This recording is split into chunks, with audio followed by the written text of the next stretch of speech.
នៅពេលដែលប្រយុទ្ធជាមួយនឹងពួកមនុស្សចម្បាំងនឹងយកឈ្នះរួចជាអកុសលក្រុមរបស់លោកអ៊ំមេភូមិបានពលីជីវិតដល់ទៅ2នាក់នឹងមានរបួសប៉ុន្មានអ្នកទៀត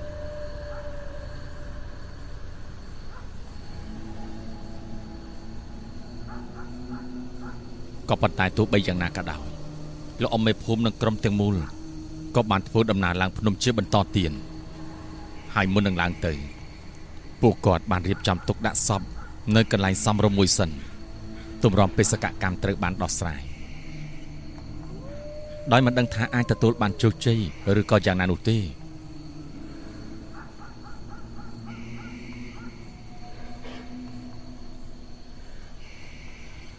អ្វីដែលធ្វើឲ្យពួកគាត់ស្រឡាំងកាំងនិងខឹងសម្បាជាមួយនឹងពួកអាចារ្យស្មិលកាន់តែខ្លាំងនោះគឺថាបរិសុទ្ធដែលបានស្លាប់ក្រោយពីការប្រយុទ្ធជាមួយនឹងមនុស្សចម្បាំងបានស្លាប់ដោយសារតែស្នាដៃពួកអាចារ្យស្មិលជាអ្នកកំណត់សំអាងដោយមានសញ្ញាជើងក្អែកបានលេចឡើងនៅលើសាកសព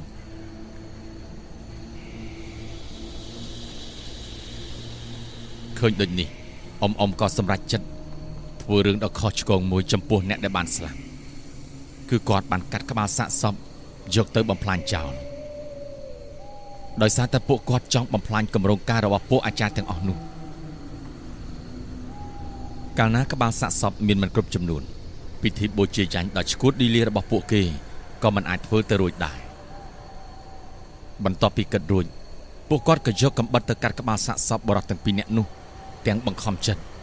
និងពិបាកទទួលយកជាខ្លាំងដោយឡែកអ្នកដទៃទៀតក្រោយពីឃើញសកម្មភាពខុសឆ្គងបែបនេះពួកគេក៏ហាមឃាត់លោកអ៊ំល្អុំដែរតែឃាត់មិនទាន់ទេព្រោះកាំបិតបានកាត់ផ្ដាច់ក្បាលទៅហើយអ៊ំហើយមិនបានchoអ៊ំធ្វើបែបនេះ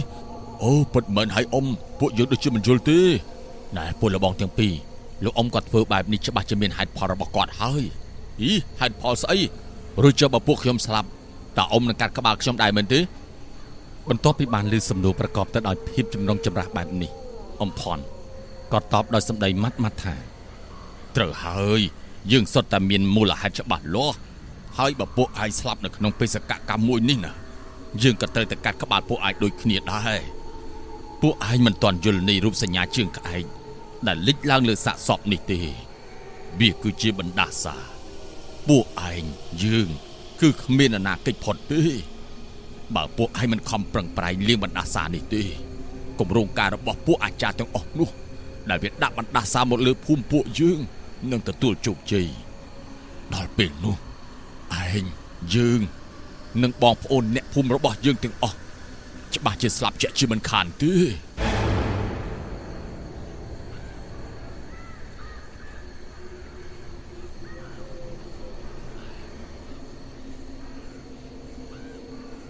ដោយស្ដាប់ឮយល់ន័យប្រាប់ពីមូលហេតុបែបនេះពួកគេក៏ស្កាត់មន់ព្រោះការពិតវាដូចដែលអ្វីដែលអ៊ំបាននិយាយពិតមែនពេលស្ថានភាពតានតឹងនៅក្នុងក្រុមត្រូវបានដោះស្រាយពួកគាត់ទាំងពីរនាក់ក៏ធ្វើពិធីបូជារំលែកក្បាលសាកសពរបស់បុរស2នាក់នោះឲ្យឆេះរលាយនៅសល់ត្រឹមតែគ្រោងឆ្អឹងតែប៉ុណ្ណោះហើយនេះគឺជាវិធីដ៏ឆ្លាតវៃមួយរបស់ពួកអ៊ំទាំងពីរបានទោះបីជាមើលឃើញថាគ្មានធម៌មេត្តាបន្តិចក្តីប៉ុន្តែវាគឺជាការជួយព្យាបាលកុំឲ្យពួកអាចារ្យទាំងអស់នោះសម្រេចនៅគម្រោងការរបស់ពួកគេក្រោយមកពួកអ៊ំគាត់ធ្វើដំណើរឡើងភ្នំបន្តទៀតការឡើងភ្នំទៀតសោតក៏មិនងាយស្រួលដែរជួបឧបសគ្គច្រើនណាស់ហាក់ដូចជាពួកអាចារ្យស្មិលបានដឹងពីគម្រោងកាយបេសកកម្មដោះស្រាយបណ្ដាសារបស់ពួកគេជាមុនអញ្ចឹងទើបពួកគេបានត្រៀមសំណង់វិជ្ជាអាគមជាច្រើនសន្តានដូចជាដុំផ្សែងអាប់បង្វែងនិងព្រាយសត្វយាមព្រៃក្បែរលអាងថ្មនិងពួកវិញ្ញាណអមនុស្សដែលត្រូវបានពួកអាចារ្យស្មិលចិញ្ចឹម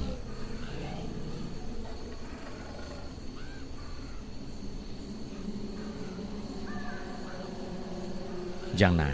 ការឆ្លងកាត់ឧបសគ្គទាំងអស់នេះវាធ្វើឲ្យមានភាពពិបាកតានតឹងជាខ្លាំងព្រោះនេះជាលើកទី1របស់ពួកប្រុសអ្នកភូមិនៅក្នុងក្រុមរបស់លោកអ៊ំបានជួបហេតុការណ៍ចម្លែកថ្មីសម្រាប់ជីវិតប្រយុទ្ធជាមួយសភាវៈអាគមប៉ុន្តែទោះបីជាយ៉ាងណាក៏ដោយក៏ក្រុមរបស់គាត់នៅតែអាចឆ្លងផុតរហូតទៅដល់មាត់ច្រកចូលទៅក្នុងលអាងថ្មហ ហើយនឹងត្រូវប្រឈមដោយផ្ទាល់ជាមួយពួកអាចារ្យស្មិលនៅពេលបន្តិចទៀតនេះ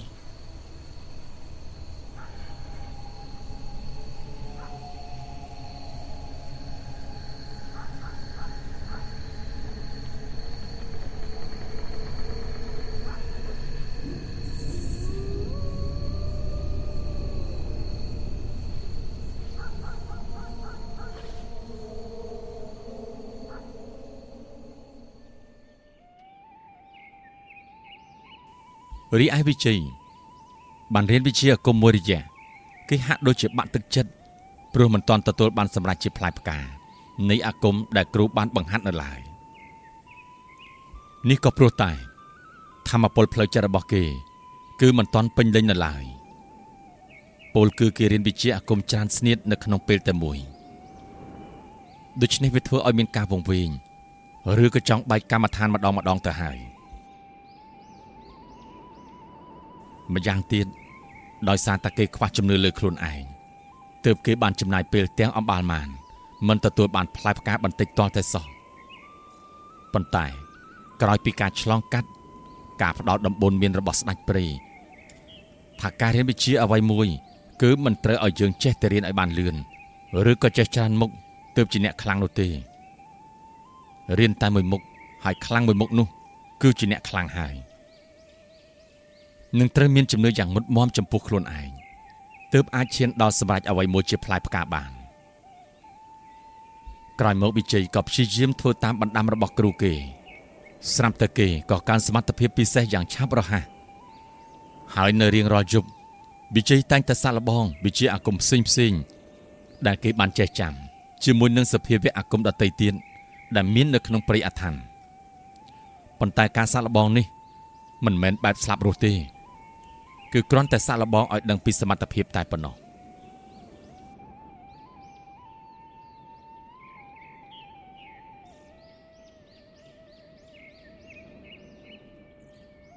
រៀងរាល់ថ្ងៃស្ដេចព្រៃ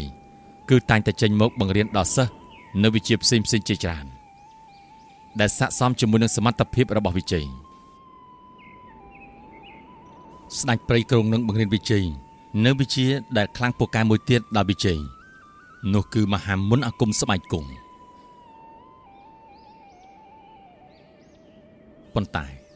នោះមិនទាន់ដល់ពេលទេព្រោះតែវិជ័យមិនទាន់អាចគ្រប់គ្រងចំណងនឹងមហិច្ឆតារបស់ខ្លួនបាននៅឡើយព្រោះអ្នកចេះរបៀបនេះត្រូវតែមានចិត្តធ្ងន់ណាស់ហើយក៏ត្រូវតอมដំណំជាច្រើនដែរបើសិនជាខុសដំណំណាមួយនោះក្តីវិនាសនឹងត្រឡប់មករកអ្នកដែលរៀនមហាវិជ្ជានេះជាក់ជាមិនខានម្ល៉េះហើយការវឹកហាត់លុតដំចិត្តអត់ធ្មត់តស៊ូរបស់វិជ័យកន្លងមកគឺជាស្ពានឈានដល់ថ្ងៃសម្រេចនៅវិជ្ជានោះពីមួយថ្ងៃទៅមួយថ្ងៃសមត្ថភាពរបស់វិជ័យកាន់តែកើនទៅការវឹកហាត់ដដែលវាធ្វើឲ្យចំណេះដឹងអាគមរបស់គេកាន់តែខ្លាំងពូកែប្រៀបដូចជាដាវត្រូវសំលៀងជាមួយនឹងថ្មជារៀងរាល់ថ្ងៃអញ្ចឹង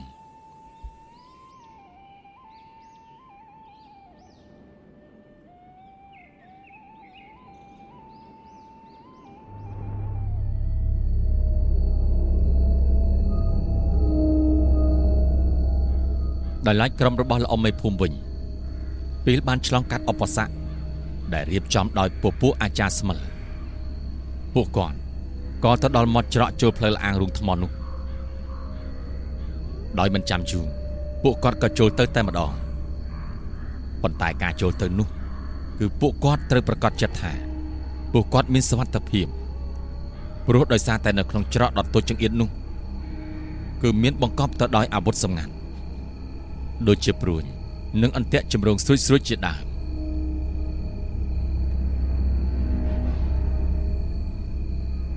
ហើយពួកអាចារ្យស្មិលវិញក្រោយពីដឹងថាលោកល្អំបានលួចកាត់ក្បាលសាកសពមុនពួកគេពិតជាមានការខឹងខ្លាំងណាស់ថែមទាំងមានអាចារ្យម្នាក់នោះបាននិយាយថាយើងមិនទៅរកពួកឯងទេតែពួកឯងបែរជាមករកយើងទៅវិញហ៎បើអញ្ចឹងដឹងតែល្អលេងហើយ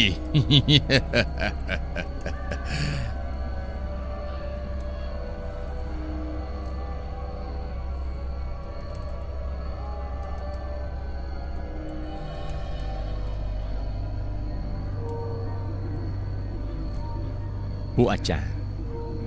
នៅមិនទាន់ដឹងដល់ឡើយទេថាក្រុមលោកអមេភូមិបានចូលមកដល់ក្នុងរូងថ្មបានសម្រេចទៅហើយបន្តិចក្រោយមកលោកអមេភូមិនិងក្រុមទាំងមូលបានដើរលបចូលទៅកាន់តែជ្រៅទៅ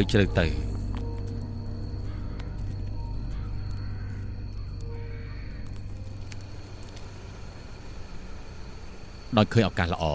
លោកអមេភូមិនិងលោកអមផាន់ក៏បានបាញ់ព្រួញពីរគ្រាប់សម្ដៅទៅរកអាចារ្យស្មិលដែលកំពុងតែអង្គុយធ្វើពិធីដោះចម្លែករបស់ពួកគេ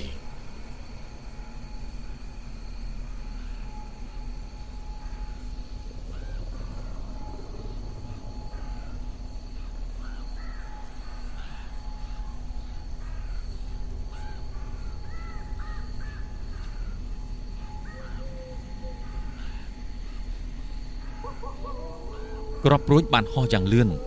សម្ដៅទៅរកពួកអាចារ្យប៉ុន្តែត្រូវបានពួកគេគេចផុនក៏ទៅត្រូវជាមួយនឹងសាកសពរបស់ពួកទាហានថ្មដែលស្ថិតនៅក្នុងទីងងឹតគ្រាន់តែគ្រាប់ព្រួញបានប៉ះភ្លាមសាកសពទាហានថ្មក៏បានផ្ទុះបំបែកហើយដួងវិញ្ញាណដែលស្ថិតនៅក្នុងនោះក៏បានចាក់ចេញ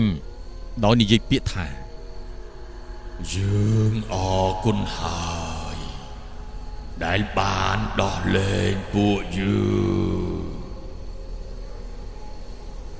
បន្ទាប់ពីនិយាយអរគុណរួច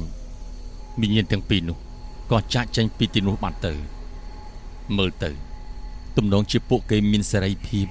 ទៅចាប់កំណើតជាថ្មីហើយដោយឡែកពួកអាចារ្យក្រោយពេលក្រុមរបស់អ្នកភូមិបានវាយប្រហារបុកចូលដល់លាងថ្មបែបនេះ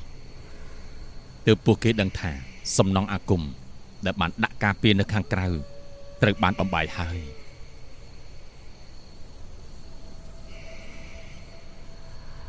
បន្ទាប់មកទើបពួកអាចារ្យស្មិលបើកការវាយប្រហារ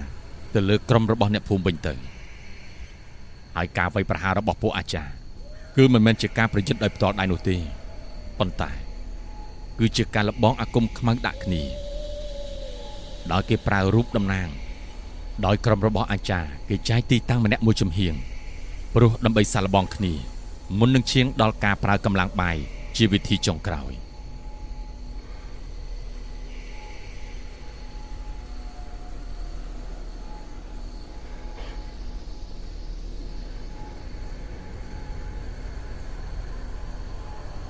រូបសូនពីដេអិតនិងក្រមួនតំណាងឲ្យគូបដិបកទាំងសងខាងលេចឡើងចំពោះមុខរបស់លោកអមេភូមិនិងមុខពួកអាចារ្យស្មិលបន្ទាប់មកទាំងពីរក្រុមក៏ចាប់ផ្ដើមសូត្រមន្តអាគមគាថាក្នុងគោលបំណងចង់ផ្ដាច់ជីវិតគ្នាតាមរយៈការប្រើមន្តអាគម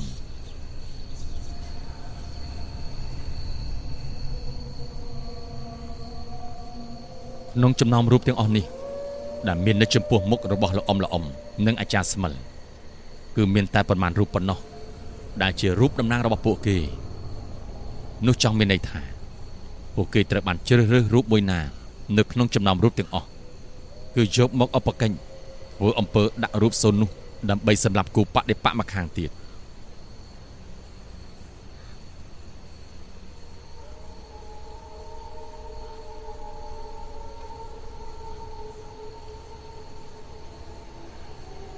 ចំណែកអ្នកភូមិដែលមកជាមួយនឹងល្អំក៏នៅមិនស្ងៀមដែរពួកគេបានព្យាយាមខំប្រឹងសូត្រមន្តអាគមដែលពួកគេបានចេះចាំដើម្បីជួយបញ្ជ្រាបអំពើហើយក៏បានព្យាយាមសូត្រអាគមឲ្យអមជ្រើសរើសរូបត្រូវចំរូបរបស់ពួកអាចារ្យ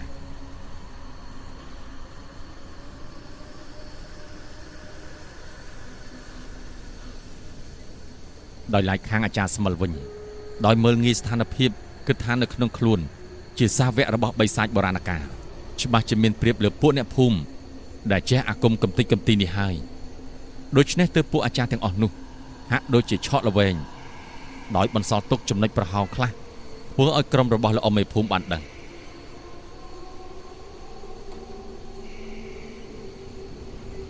ហើយដោយមិនចាំយូរគាត់ក៏ចាប់ផ្ដើមប្រើចំណេះជំនាញដែលគាត់ចេះទាំងអំបះម៉ានធ្វើរឿងដែលពួកអាចារ្យស្មិលនឹកស្មានមិនដល់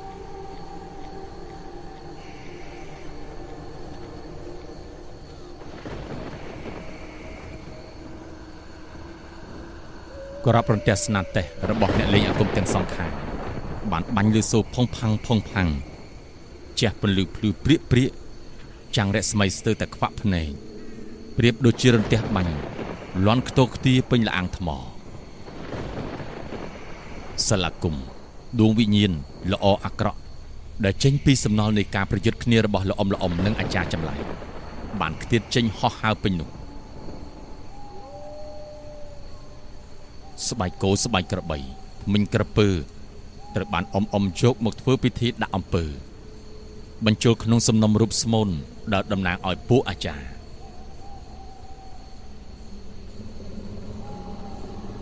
រីឯក្រុមពួកអាចារ្យស្មិលវិញក៏ប្រើប្រាស់ក្បួនតម្រាមហាអាគមខ្មៅដាក់អំពើមកលើក្រុមរបស់ល្អមេភូមិសឹកអាគមលើកនេះអាចនិយាយបានថាជាសង្គ្រាមនៃតម្រាអំពើព្រោះយកវិជានេះមកប្រើជាអាវុធសម្រាប់យកឈ្នះគ្នាទៅវិញទៅមកយ៉ាងណានៅក្នុងសង្គ្រាមមុនអាគមនេះគឺមិនទាន់បានបង្ហាញលទ្ធផលទេព្រោះជ្រើសរើសសំណុំរូបពិតមិនទាន់ត្រូវសំណុំរូបស្មូនពេលយកមកជលអាគមមកចាក់ឲ្យចេញផ្សាយហើយមិនត្រូវចំរូបសំណុំពិតរូបស្មូននោះនឹងត្រូវបំផ្លាញចោលភ្លាមព្រោះបាត់ទុកអាចជាឱកាសឲ្យអ្នកលេងអាគមមកខាងទៀតឆ្លៀតឱកាសប្រើសំណុំរូបនោះវាយប្រហារមកគ្រូដែលជាម្ចាស់អ្នកស្មូនវាវិញនោះដោយភាពច្បាស់លាស់ក្នុងការលេងអាគមកម្ចាត់សត្រូវរបស់អ៊ំពួកគាត់ក៏ប្រើមហាអាគម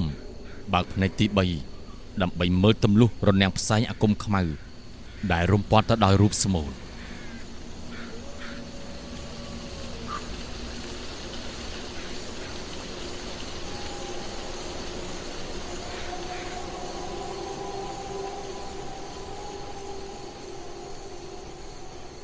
បានមួយសន្ទុះ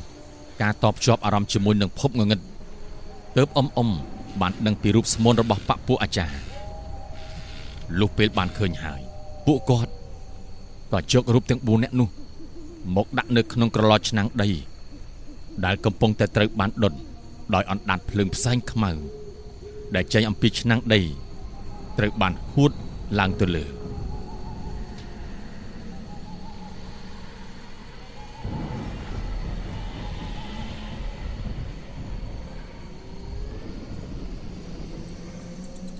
ហើយគ្រាន់តែផ្សែងនោះទៅប៉ះជាមួយនឹងសត្វដែលរស់នៅក្នុងលអាងថ្មដូចជាសត្វប្រជៀវនិងសត្វផ្សេងទៀតក៏ត្រូវបានងាប់ភ្លាមហាក់ដូចជាផ្សែងនោះមានកម្លាំងខ្លាំងក្លា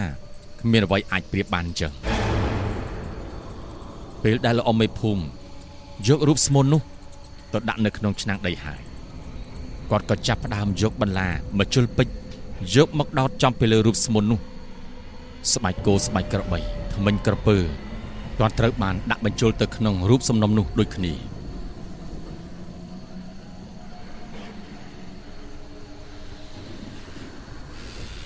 ចំណែកពួកអាចារ្យស្មិលពេលលេងអំពើដាក់ក្រុមល្អមេភូមិមិនត្រូវព្រោះប៉ុន្មានរូបសំណុំទៅហើយមិនត្រូវចំក្រុមរបស់ល្អសោះសូម្បីតែម្នាក់ប្រការនេះបានធ្វើឲ្យពួកអាចារ្យខឹងក្រេវក្រោធជាខ្លាំងហើយក៏បាត់បង់ការផ្ដោតអារម្មណ៍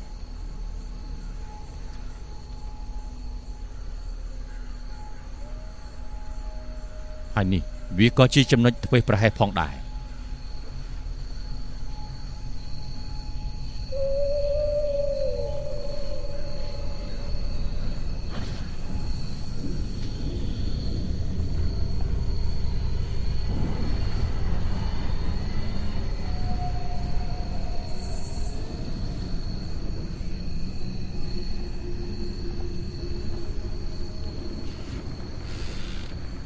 ស្បែកគោស្បែកក្របីធ្មេញក្រពើប៉ុនបាត់ដៃត្រូវបានសាច់មុនវៃតិចដោយរំពាត់សិលរហូតរួញតូចទៅនឹងរលាយคล้ายទៅជាផ្សែងខ្មៅហើយបញ្ចូលទៅក្នុងសំណុំរូបរបស់បពពួកអាចារ្យអ៊ំបានចង់ពាក្យថាពេលស្បែកនិងធ្មេញទាំងអស់នេះត្រូវបានសាច់បញ្ចូលគ្នាហើយស្បែកនិងធ្មេញត្រូវបញ្ចេញអំណាចធ្វើទុកបុកម្នេញ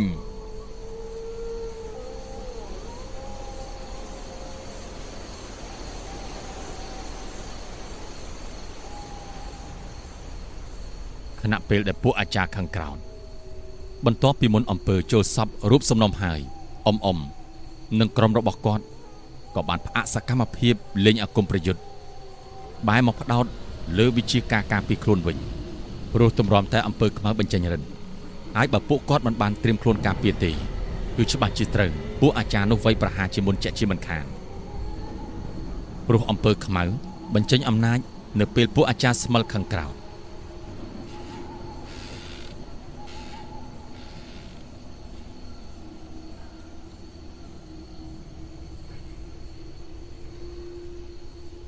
គណៈពេលដែលពួកគេបានឃើញក្រុមរបស់លោកអ៊ំល្អំបានបដូរអាគមភ្លាមបែបនេះពួកគេក៏ងឿងឆ្ងល់ជាខ្លាំងឃើញឱកាសល្អពួកគេក៏មានគំនិតចង់លួចវៃឆ្មក់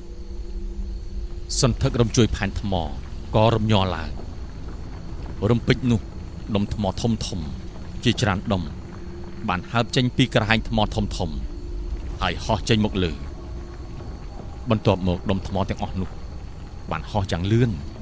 សម្ដៅមករកក្រុមលោកអ៊ំល្អំដែលកំពុងតែធ្វើពិធីការពារ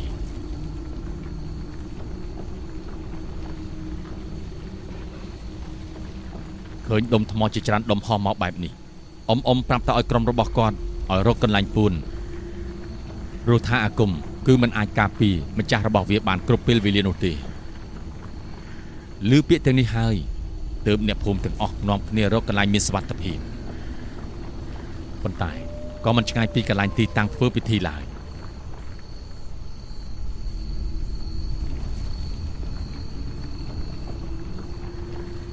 អ្វីដោយល្អំបាននិយាយអញ្ចឹងដុំថ្មជាច្រើនត្រូវបានធ្លាក់ចុះចំកន្លែងធ្វើពិធីនិងមានរូបមួយចំនួនបានធ្លាក់ប៉ះជញ្ជាំងថ្មនៅក្បែរនោះហើយក៏មានរូបមួយចំនួនទៀតត្រូវបានអាគមជួយការពារផងដែរដុំថ្មដែលបានធ្លាក់ចំគ្រឿងរណ្ដាប់ធ្វើពិធី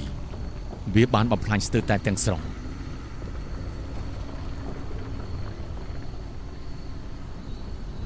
ឃើញដូចនេះពួកអាចារ្យទាំងអស់នោះពួកគេក៏នាំគ្នាសើចមើលចុះមើលពួកវាទៅពួកវាត្រូវបានយើងកំទេចចោលស្ទើរតែគ្មានសល់ទំនងជាងាប់អស់ហើយផងក៏មិនដឹងណោះសមត្ថភាពប៉ុណ្ណឹងចង់យកឈ្នះពួកយើងដែលជាសាវកស្ដេចបិសាចអីវាមិនអាចទៅរួចទេវើយ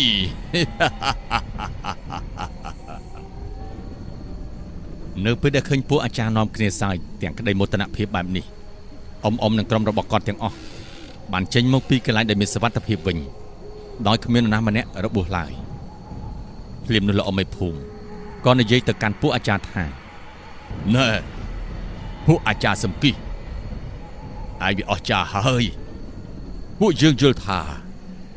ហើយមិនមានសមត្ថភាពចេះនៅវិជាដ៏គ្រោះថ្នាក់នេះឡើយណែ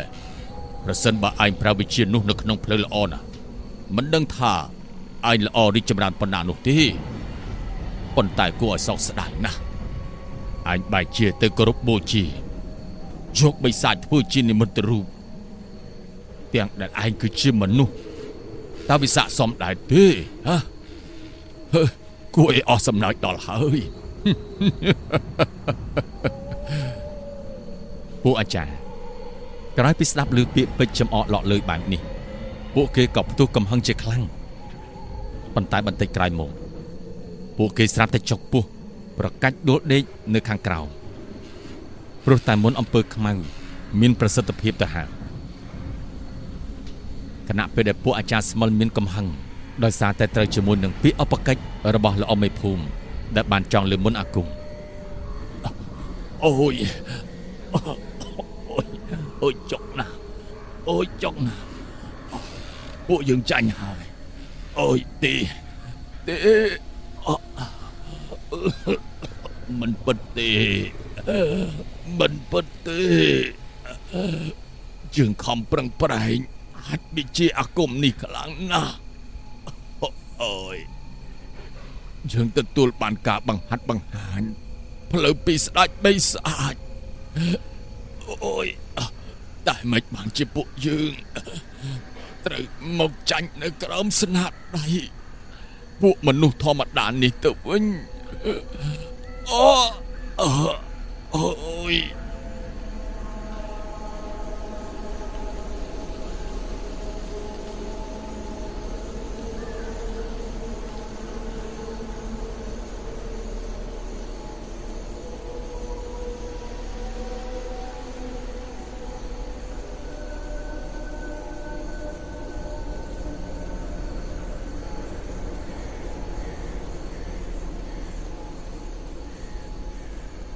ដោយឃើញពួកអាចារ្យទាំង4នាក់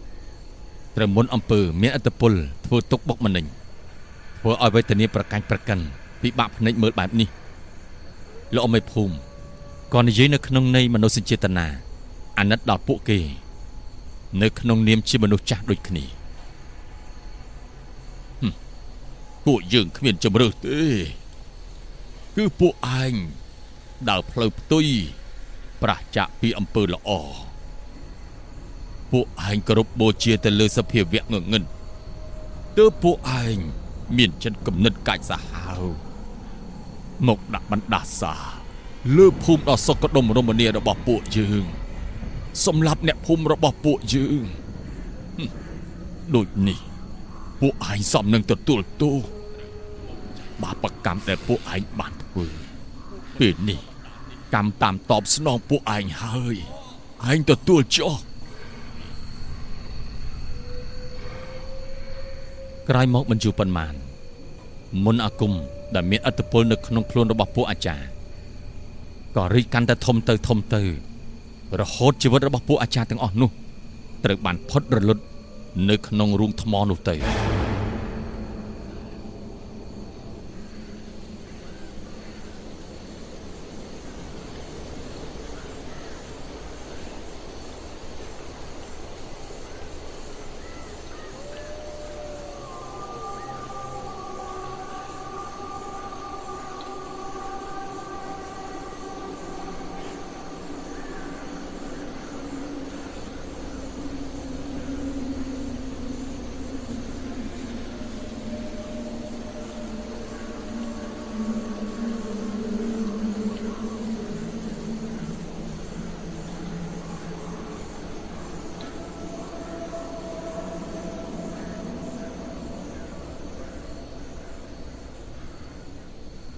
យើងត្រឡប់មកក្នុងភូមិជើងភ្នំឯនេះវិញ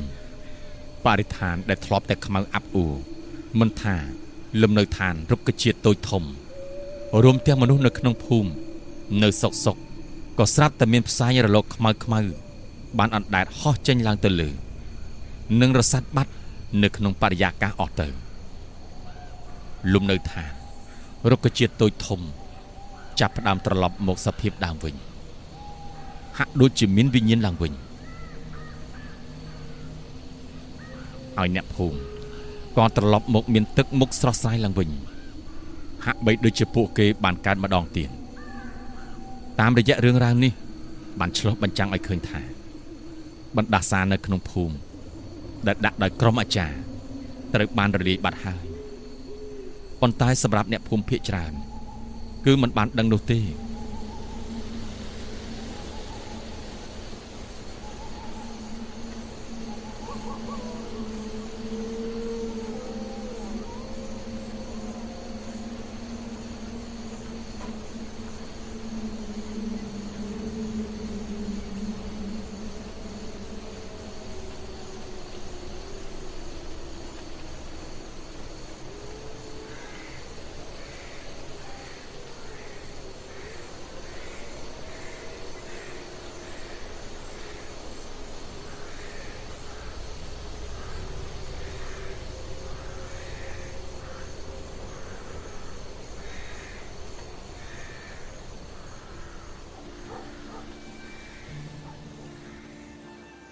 ចំណែកឯវិជ័យបានបន្តជីវិតរស់នៅក្នុងព្រៃអាថ័ន្តដើម្បីវឹកហាត់ក្បួនមន្តវិជ្ជាការដែលស្ដេចព្រៃបានបង្ហាត់បង្រៀនរៀងរាល់ថ្ងៃស្ដេចព្រៃដែលជាគ្រូក្រោយពីមើលឃើញថាសិស្សអាចមានសមត្ថភាពទទួលបានមហាមន្តអាគមស្បែកគង់ហើយស្ដេចព្រៃក៏ចាប់ផ្ដើមប្រាប់ទៅវិជ័យថាវិជ័យតើឯងបានត្រៀមខ្លួន សម្រាប់មុនមហាអាគមចុងក្រោយនេះហើយឬនៅនឹងមហាអាគមនេះកម្រមាននរណាម្នាក់វឹកហាត់បានសម្រេចណាស់ណាព្រោះតែពួកគេមានកិលេសមិនទាន់ដាច់ស្រឡះវិជ័យបានលឺហើយគេក៏តបវិញថាបាទលោកគ្រូខ្ញុំត្រៀមខ្លួនរួចជាស្រេចហើយសូមលោកគ្រូបង្ហាញមកចុះប្រសនណាឥឡូវនៅខាងក្រៅកំពុងតែមានរឿងមួយដែលវាកំពុងតែរៀបនឹងការឡើងទៅហើយដាច់ខាតមិនត្រូវឲ្យបិសាចបុរាណកាលដែលដេកលក់នោះញាក់ឡើងវិញនោះទេណាប៉ុន្តែបើសិនជាគេភ្ញាក់ឡើងវិញហើយអ្វីដែលមាននៅក្នុងពិភពមើលឃើញនេះវានឹងត្រូវបិសាចបុរាណកាលនេះបំលែងផ្លាស់ប្ដូរទៅជាភពគ្មានវិញ្ញាណហើយនឹងត្រូវប្រែក្លាយទៅជាផ្នែកមួយនៃពិភពងងឹតអពមង្គលកើតមានពេញអាណាចក្រទូទាំងនគរនឹងវិនិច្ឆ័យហិនហោចដូចនេះបិសាចបុរាណកាលគឺមានចំណុចខ្សោយមួយវាចាញ់បារមីមនុស្សដែលមានកំណើតកើតចំថ្ងៃចំវេលាជាមួយនឹងវាហើយមនុស្សម្នាក់នោះគឺជាឯងក្រៅពីឯងគ្មាននរណាម្នាក់អាចប៉ះពាល់និងកម្ចាត់វាបានទេហេតុនេះឯងត្រូវតែខ្លាំងគ្មានដែនកំណត់លោកគ្រូចុះតម្រាំតែខ្ញុំហាត់ចេះតើបិសាចបុរាណកាលវាអាចនឹងក្រោកដឹងខ្លួនមុនពេលខ្ញុំសម្រេចមហាអាគមនេះទេដឹងលោកគ្រូទេមិនដូចអ្វីដែលឯងបានគិតឡើយបរិយាឋាននេះគ្រូជាអ្នកគ្រប់គ្រងនៃត្រកូលអ្នកលេងអាគមចំនួនទី6រីឯអ្នកគ្រប់គ្រងព្រៃអាឋានចំនួនដំបូងគឺជាអំបូរមនុស្សលើកលែងតែចំនួនគ្រូទេជាអ្នកគ្រប់គ្រងដែលមានអំបូរកើតចេញពីអំបូរសត្វប៉ុន្តែដោយសារតែគ្រូខំប្រឹងប្រែងវឹកហាត់រហូតអាចคลายខ្លួនក្រឡាខ្លួនជាមនុស្សបាននឹងកំពុងតែបាត់បង់អំបូរជាសត្វបន្តិចម្ដងជាក់ស្ដែងណាស់បរិយាឋាននេះគ្រប់គ្រងដោយគ្រូដូច្នេះពេលវេលាក្នុងបរិយាឋានគឺដើរលឿនជាងពេលវេលាដែលនៅខាងក្រៅដូច្នេះឯងមានពេលវេលាគ្រប់គ្រាន់សម្រាប់វឹកហាត់មហាអាគមនេះឲ្យបានសម្រេចហើយតែឯងមានការតស៊ូព្យាយាមតែសន្យាជាមួយនឹងគ្រូណាពេលឯងចេះវិជ្ជានេះហើយឯងនឹងត្រូវរស់នៅក្នុងវិន័យមួយដ៏តឹងរ៉ឹងមានដំណំច្រើនណាស់លោកគ្រូតើមានដំណំអ្វីខ្លះទៅដំណំពេលដែលឯងហាត់បានសម្រេចមានដូចជាហាមអួតអាងហាមសាក់លបងគេឯងដូចជាការកាប់ចាក់ឬវេតបគ្នាជាដើមព្រោះយើងមិនអាចដឹងទេថាអ្នកដែលយើងឲ្យគេសាក់នោះតើគេអាចចេះស្រាយអាគមឬក៏អត់នោះទេបើក្នុងករណីគេកាប់ឬក៏ចាក់ឬវាយប្រហារដោយយើងមិនដឹងខ្លួននោះអាគមគឺពិតជាមិនអាចឲ្យយើងមានគ្រោះថ្នាក់បានឡើយចំណែកឯផ្លែឃ្លោកត្រាវត្រីឆ្ពិនរបស់សំណែននឹងឲ្យអ្នកផ្សេងកន្លងក្បាលឬក៏ចុងជើងទាំងអស់នេះគឺជាដំណំដ៏តឹងរ៉ឹងបំផុតរបស់អ្នករៀនអាគមមិនថាអាគមធម្មតាឬមហាអាគមនោះទេវាសុទ្ធតែមានដំណំដូចគ្នានៅមានមួយចំណុចទៀតដំណំមួយនេះគឺគ្រោះថ្នាក់ជាងគេបំផុតគឺលួចសាហាយស្មន់ជាមួយនឹងប្រពន្ធគេបើខុសដំណំមួយនេះគឺច្បាស់ជាត្រូវវិនិច្ឆ័យហើយយ៉ាងម៉េចតើឯងស្ដាប់បានហើយឬនៅបានលោកគ្រូខ្ញុំស្ដាប់យល់ហើយ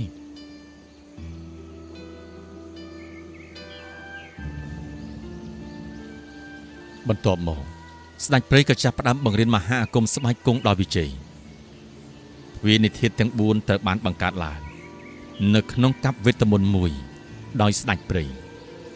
ដើម្បីវិជ័យសម្រាប់គោលដៅខ្លួនឯងនៅក្នុងនោះមានទ្វារភ្លើងទិសបូរតំណាងឲ្យធាតុភ្លើងទ្វារទិសបច្ចឹមតំណាងឲ្យធាតុទឹកទ្វារទិសឧត្តរតំណាងឲ្យធាតុខ្យល់និងទ្វារទក្សិណតំណាងឲ្យធាតុដីហើយទ្វារនីមួយៗគឺមានចម្ងាយពីគ្នារាប់ម៉ឺនយោជន៍ដូច្នេះតម្រូវឲ្យវិជ័យរកវិធីប្រើមន្តអាគមយ៉ាងណាដើម្បីធ្វើដំណើរឆាប់ទៅដល់ឲ្យកាន់តែលឿនភ្លាមនោះវិជ័យក៏បានប្រញាប់ធ្វើដំណើរទៅទិសបូមុនគេដោយប្រើមន្តអាគមពង្រួញដីហើយមិនយូរប៉ុន្មានគេក៏ទៅដល់ទ្វារទិសបូដោយមិនចាំយូរគេក៏បើកទ្វារទិសខាងកើតគ្រាន់តែទ្វារទិសបូត្រូវបានបើកវាក៏បញ្ចេញកម្ដៅយ៉ាងអណែកព្រោះទីនោះមានពោពេញទៅដោយកំអែភ្លើងប្រៀបដូចជាសមុទ្រភ្លើងមួយអញ្ចឹងភ្លាមនោះស្ដេចព្រៃក៏លេចឡើងដោយប្រាប់ឲ្យគេហក់ចូលទៅក្នុងកំអែភ្លើងនោះភ្លាមគ្រាន់តែឮថាហក់ចូលទៅក្នុងនោះគេក៏មានការផិតភ័យជាខ្លាំងព្រោះមិនទាន់នឹងបានហក់ផងវាក្តៅស្ទើរតែឆេះទៅហើយបន្តិចក្រោយមកទើបស្ដេចព្រៃប្រាប់ថាឲ្យគេតាំងអារម្មណ៍សមាធិប្រមូលផ្ដុំអារម្មណ៍ហើយលូតចូលទៅវិជ័យក្រោយពីបានការបង្ហាញផ្លូវគេក៏ចាប់ផ្ដើមមានសង្ឃឹមឡើងវិញភ្លាមនោះគេក៏លូតចូលទៅក្នុងកំអែភ្លើងនោះដែលមានសមត្ថភាពដុតរំលាយអ្វីៗបានគ្រប់យ៉ាងនៅក្នុងលោកដោយការតាំងសមាធិមុតមមគេក៏អាចតស៊ូបានជាមួយនឹងកម្ដៅកំអែភ្លើងរាប់សែនអង្សា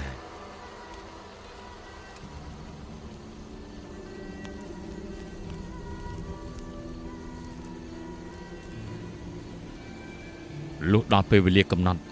ទើបស្ដេចព្រៃប្រាប់ឲ្យវិជ័យប្រញាប់ឡើងមកលើវិញព្រោះគេបានសម្រេចទ្វារមួយនៃធាតុទាំង4ហើយនៅឡើយតែទ្វារ3ទៀតប៉ុណ្ណោះបន្ទាប់មកវិជ័យក៏បានហក់ចូលទៅទ្វារទិសខាងជើងម្ដងទ្វារនោះគឺជាធាតុខ្យល់ព្រោះគេត្រូវអង្គុយសមាធិនៅលើផែនផ្កាឈូកទ្វារនេះវិជ័យគ្រាន់តែអង្គុយសមាធិធម្មតាមានអ្វីចម្លែកសោះ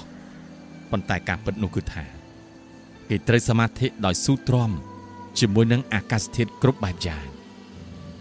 រដូវប្រាំងក្តៅចង់បែកក្បាលខ្យល់ក្តៅចង់រលាកស្បែករដូវវស្សា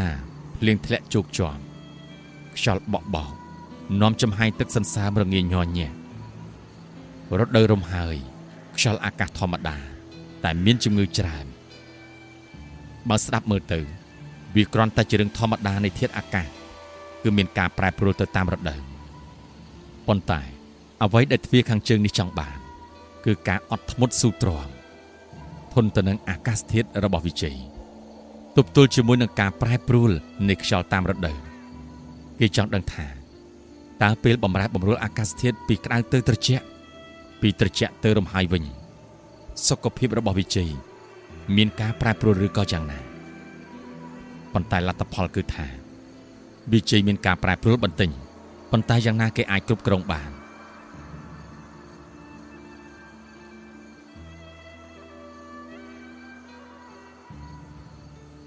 ទ្វារខាងជើងត្រូវបានវិជ័យឆ្លងកាត់បានសម្រេចដំណាក់កាល2ទ្វារហើយ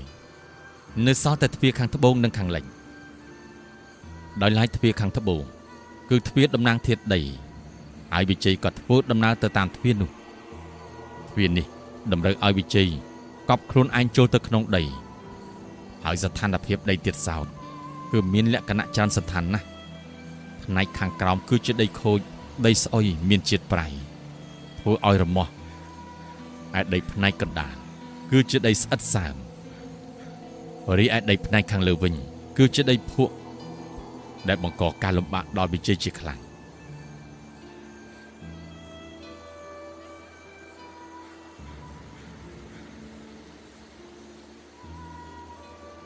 យ៉ាងណាដោយសារតែជោគជតាបានកំណត់រួចទៅហើយទ្វារទាំង4ទិសត្រូវវិជ័យឆ្លងកាត់បាននិងទទួលជោគជ័យគ្រប់ដំណាក់កាលទាំងអស់ដូច្នេះរាងកាយរបស់វិជ័យគឺស៊ាំជាមួយនឹងធាតុទាំង4បានរួមមានទឹកដីភ្លើងខ្យល់ហើយពេលនេះគឺបានសម្រេចនៅវិជាមហាអាគមស្បែកគង់ហើយ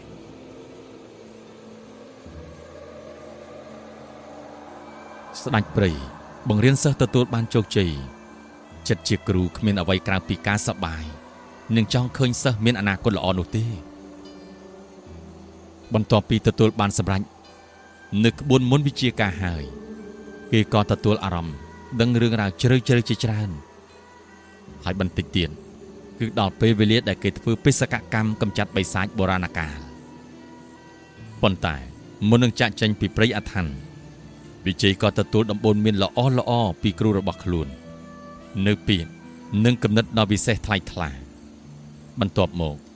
គេក៏ចាក់ចេញពីព្រៃអថន្តមកព្រៃខាងក្រៅវិញទៅ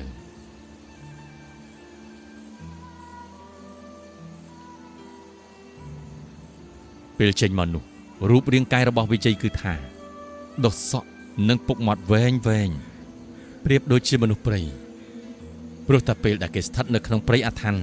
គឺមានរយៈពេលរាប់ខែទម្រាំតែបញ្ចប់ការរៀនមហាអាគមស្បែកគង់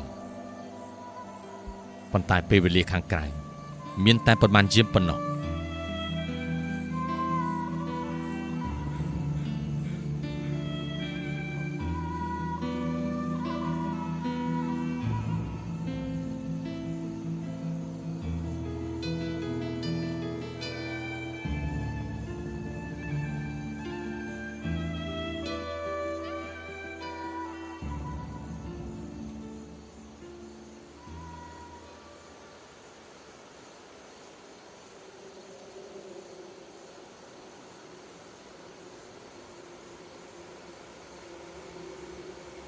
យើងក្រឡេកមើលមកក្នុងរូងថ្មវិញម្ដងបន្ទាប់ពីយកឈ្នះពួកអាចារ្យស្មិលរួចស្រាប់តែមឈូសបិសាចបុរាណកាលចាប់ផ្ដើមញ័រនិងផ្ទុះបំបែកបំណែកមឈូសថ្មបានបែកខ្ញែកខ្ទាតពេញល្អាបណ្ដាលឲ្យមានអ្នកត្រូវរបួសនិងអ្នកស្លាប់ដោយសារតែបំណែកថ្មទៀតផង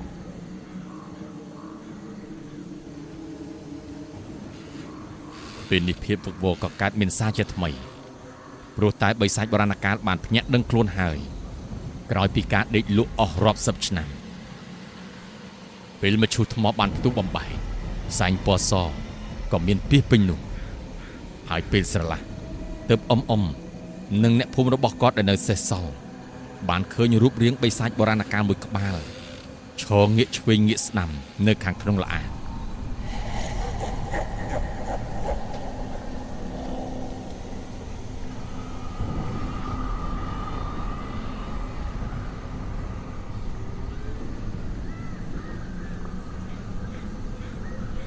ឃើញដូចនេះ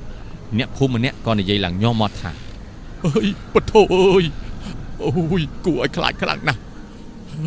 ហើយចុះមៀតវាអីក៏ធំខ្លាំងម្ល៉េះហើយក៏ខ្ពស់ទៀតផងមែនអើយគួរឲ្យខ្លាចខ្លាំងណាស់បិសាចរូបរាងជាមនុស្សប៉ុន្តែគឺធំជាមនុស្សអើយតិចបិសាចយៈទីដឹងណោះបន្ទាប់មកបិសាចនោះក៏ចាប់ផ្ដើមនិយាយប៉ុន្តែការនិយាយរបស់វាគ្មានអ្នកណាអាចស្ដាប់យល់ទេសូម្បីតែល្អមេភូមិក៏ស្ដាប់មិនយល់ប្រមាណមួយសន្ទុះបិសាចនោះក៏បានដើររកមើលមនុស្សព្រោះគេបានធំក្លិនមនុស្សហើយអ្វីដែលកាន់តែគួរឲ្យខ្លាចនោះគឺថាពេលដែលបិសាចនោះបានដើរគេក៏ប្រទះឃើញសាកសពប៉ុន្មាននាក់ដូចជាសាកសពអ្នកភូមិនិងសាកសពអាចារ្យគឺត្រូវបានបិសាចនោះយកមកស៊ីនៅក្នុងមាត់ខ្ទាតឈាមពេញនោះ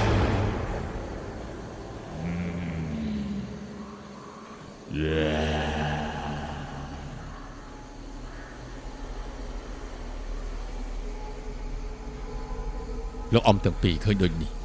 គាត់អត់ទ្រាំមិនបានគាត់ក៏ប្រើអាគមវាយប្រហារទៅលើបិសាចនោះវិជាអាគមរបស់ពួកគាត់មិនមានឥទ្ធិពលទៅលើបិសាចឡើយគឺបានត្រឹមតែធ្វើឲ្យបិសាចនោះខឹងហើយវាក៏ចាប់ផ្ដើមវាយដុំថ្មស្វែងរកមនុស្សដើម្បីសម្លាប់ចោលតែម្ដងក្រោយពីប្រើអាគមមិនមានប្រសិទ្ធភាពលោកអ៊ំទាំងពីរនិងអ្នកដទៃទៀតបានត្រឹមតែរត់គេចខ្លួនតែប៉ុណ្ណោះប៉ុន្តែជាអកុសលមាត់ច្រកចូលរូងត្រូវបានថ្មបាក់សង្កត់បិទជិតអស់ទៅហើយ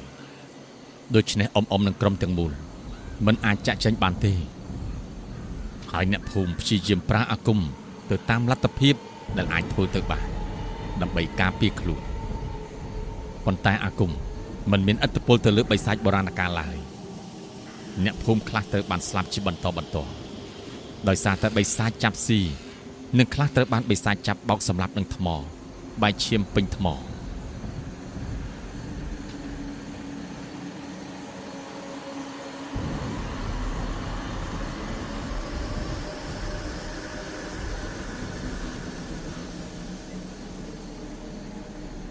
ខណៈពេលក្តីសង្ឃឹមរស់កំពុងតែចិត្តអស់ទៅហើយនោះ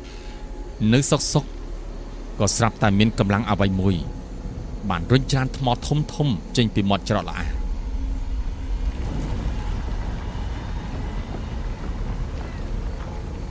ហើយនោះក៏គ្មានអ្នកណាក្រៅពីវិជ័យដែរវត្តមានរបស់វិជ័យ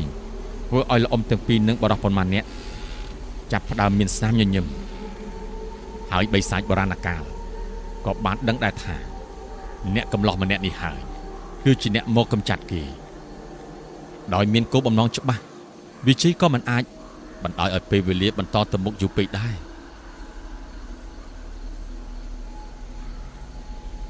កំបិតពន្លឺព្រះច័ន្ទក៏ស្រាប់តែមានពន្លឺឡើងវិញភ្លាមនោះស្រាប់តែពន្លឺពណ៌ក្រហមខាងក្រៅក៏ចាប់ផ្ដើមជះពន្លឺចូលទៅក្នុងល្អាងពេលនោះទិដ្ឋភាពនៅខាងក្នុងល្អាងគឺក្រាលគ្របទៅដោយពន្លឺក្រហមបន្តិចក្រោយមកវងសត្វព្រៃជាច្រើនបាននាំគ្នាស្រែកឮឲ្យត្រហឹងខ្ទោខ្ទាឮចូលទៅដល់ក្នុងល្អាង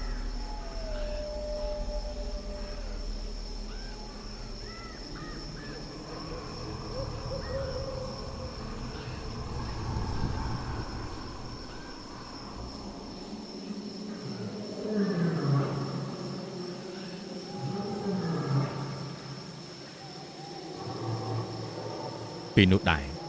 ក៏មានបរិសម្នាក់បានរត់ចេញទៅក្រៅហើយបន្តិចក្រោយមកគេក៏រត់មកវិញដោយបាននិយាយថាព្រះច័ន្ទក្រហមបានវិលត្រឡប់មកវិញម្ដងទៀតហើយពីនោះដែរវិជ័យក៏កាន់កំបិតពន្លឺព្រះច័ន្ទរួចហើយក៏បានចង្អុលទៅលើបិសាចបុរាណកាលថាបិសាចជប់នេះជាថ្ងៃអន្សាររបស់ឯងហើយនិយាយរួចហើយវិជ័យក៏ស្ទុះចូលទៅប្រយុទ្ធជាមួយនឹងបិសាចបាននិយាយអំពីកម្ពស់របស់វិជ័យគឺឃើញថាខុសគ្នាដូចមេឃនឹងដីពលគឺគេមានកម្ពស់ត្រឹមចង្កេះបិសាចប៉ុណ្ណោះដៃបិសាចរឹងដូចដែកពេលប៉ះជាមួយនឹងកំបិតវិជ័យលាន់លើសូពឹងការប្រយុទ្ធគ្នាបានអូសបន្លាយអស់រយៈពេលជាង2យាមនៅតែមិនទាន់មានអ្នកឈ្នះចាញ់ដោយខ្លួនប្រាណបិសាចពាក់អាវក្រោះរឹងដូចដែកធ្វើឲ្យកំបិតពន្លឺព្រះច័ន្ទត្រូវបានខូចខាតបាក់ជាពីរកំណាត់ហើយវិជ័យក៏ទទួលរងការវាយប្រហារយ៉ាងដំណំពីបិសាចនោះប៉ុន្តែដោយសារតែវិជ័យមានអាគមស្បែកគង់នៅក្នុងខ្លួនទើបវិជ័យអាចទប់ទល់ជាមួយនឹងការប៉ះទង្គិចដ៏ខ្លាំងក្លារបស់បិសាចភ្លាមនោះវិជ័យក៏ដឹងថាបើបន្តបែបនេះមិនបដូរគឺច្បាស់ជាមិនអាចយកឈ្នះបិសាចនេះបានទេទោះជាបិសាចនេះកាប់ចាក់ខ្លួនរបស់គេមិនមុតក្តីតែគេវិញក៏មិនអាចកាប់ចាក់ខ្លួនបិសាចមុតដូចគ្នាព្រោះបិសាចនេះមានស្រោបទៅដោយអាវក្រោះដែកប្រៀបដូចជាអាគមស្បែកគង់ការពារដែរដូច្នេះពិធីកម្ចាត់ចុងក្រោយគឺមានតែមួយគត់នោះគឺការប្រើអាគមបើកសាច់អាគមនេះពេលប្រើដាក់នរណាម្នាក់ហើយជើងដែលជាអ្នកកម្ចាត់អាគមក៏ត្រូវតែបើកសាច់ដូចគ្នាមានន័យថាសត្រូវក៏អាចមានឱកាសសម្រាប់យើងបានដូចគ្នាក្នុងពេលប្រើអាគមបើកសាច់នេះភ្លាមនោះវិជ័យក៏ចាប់ផ្ដើមអង្គុយសូត្រមន្តអាគមបើកសាច់រហូតដល់ហូរឈាមតាមមាត់ផងនិងតាមច្រមុះផង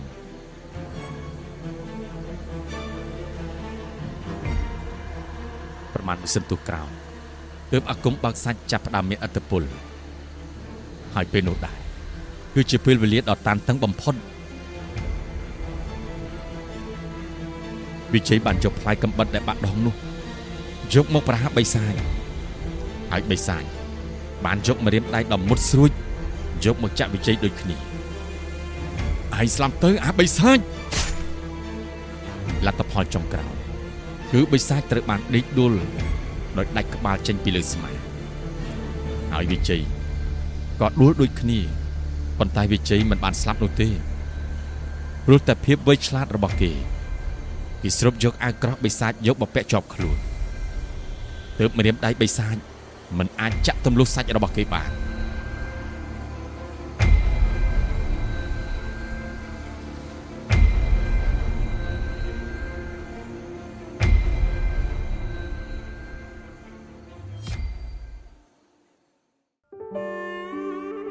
ក្រោយពីបិសាចត្រូវបានសម្លាប់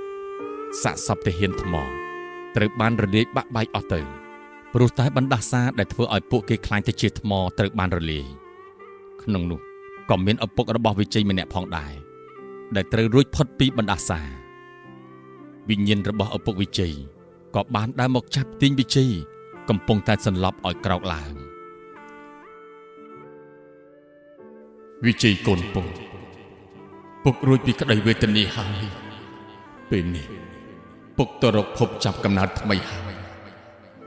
ចូលកូនរស់នៅឲ្យបានសេចក្តីសុខចុះណាកូនពុក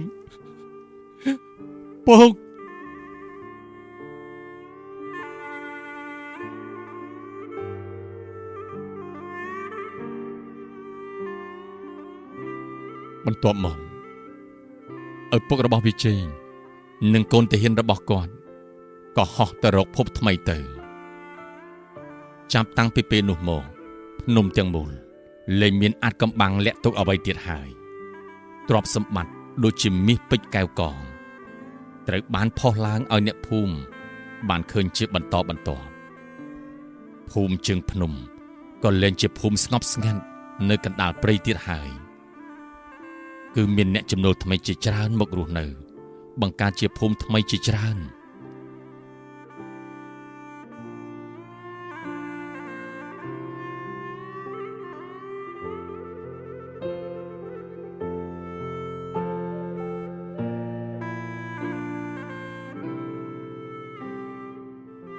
ដោយឡែក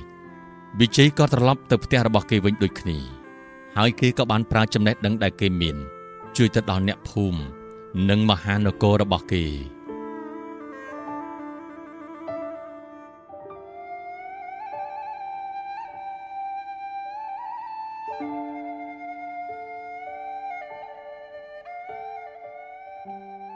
រឿង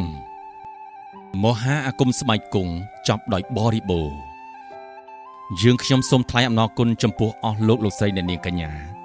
ដែលបានចំណាយពេលវេលាដ៏មានតម្លៃតាមដានស្ដាប់តាំងពីភាគទី1រហូតដល់ភាគបញ្ចប់សម្រាប់ពេលនេះខ្ញុំបាទបាក់សីសមុទ្រសូមអរគុណសូមជម្រាបលា